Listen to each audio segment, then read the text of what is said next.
Hi all, welcome to football arena. Argentine super താരമായ Julian ആൽവരസിൻ്റെ ഇപ്പോഴത്തെ സ്ഥിതി അത് കുറച്ച് കഷ്ടമാണ്. അതായത് അത്ലറ്റിക്കോ വിട്ടുകൊണ്ട് ബാഴ്സയിലേക്ക് പോകാൻ അദ്ദേഹത്തിന് വലിയ ആഗ്രഹമുണ്ട്, പരമാവധി ശ്രമങ്ങൾ നടത്തുന്നു. പക്ഷേ അത്ലറ്റിക്കോ ഇതുവരെ അദ്ദേഹത്തെ കൈവിടാൻ തയ്യാറായിട്ടില്ല എന്നുള്ളതാണ് വസ്തുത. ഇതുമായി ബന്ധപ്പെട്ട പുതിയ അപ്ഡേറ്റ് മുണ്ടോ ഡിപ്പോർട്ടിവോ നൽകിയിട്ടുണ്ട്. അതായത് ഇന്ന് അത്ലറ്റിക്കോയുടെ പരിശീലകനായ ഡിയേഗോ സിമിയോണിയുമായി ഹൂലിയൻ ആൽവരസ് നേരിട്ട് സംസാരിക്കും എന്നാണ് റിപ്പോർട്ടുകൾ. ഇതുവരെ ഈ വിഷയവുമായി ബന്ധപ്പെട്ടുകൊണ്ട് ഡിയേഗോ സിമിയോണിയോട് ഹൂലിയൻ ആൽവരസ് നേരിട്ട് സംസാരിച്ചിട്ടില്ല. ഇന്ന് അതുണ്ടാകും എന്നാണ് റിപ്പോർട്ട്.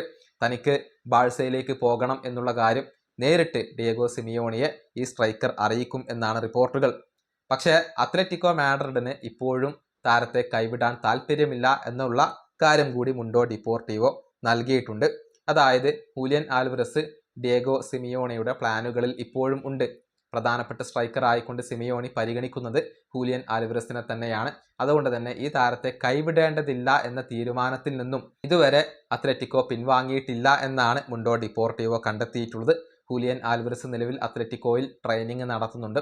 പക്ഷേ ടീമിനോടൊപ്പം അദ്ദേഹം ട്രെയിനിങ് നടത്തിയിട്ടില്ല. തനിച്ച് അഥവാ ഇൻഡിവിജ്വൽ ട്രെയിനിങ് ആണ് അദ്ദേഹം ഇപ്പോൾ നടത്തിക്കൊണ്ടിരിക്കുന്നത്. ഏതായാലും അധികം വൈകാതെ തന്നെ സ്ക്വാഡിൽ അദ്ദേഹം തിരിച്ചെത്തും എന്ന കാര്യം കൂടി മുണ്ടോ ഡിപ്പോർട്ടിവോ കണ്ടെത്തിയിട്ടുണ്ട്. ഇന്നത്തെ ഡിയേഗോ സിമിയോണിയുമായുള്ള ചർച്ചയിൽ എന്ത് സംഭവിക്കും എന്നുള്ളതാണ് ആരാധകർക്ക് അറിയേണ്ടത്. അത്ലറ്റിക്കോ ഇതുവരെ കൈവിടാൻ തയ്യാറായിട്ടില്ല. ഇനിയിപ്പോൾ സിമിയോണി എന്തെങ്കിലും ഇളവുകൾ വരുത്തിയാൽ ഒരുപക്ഷെ ഈ തീരുമാനത്തിൽ മാറ്റമുണ്ടായേക്കാം. ഈ വീഡിയോ അവസാനിപ്പിക്കുന്നു. അടുത്തൊരു വീണ്ടും കാണാം.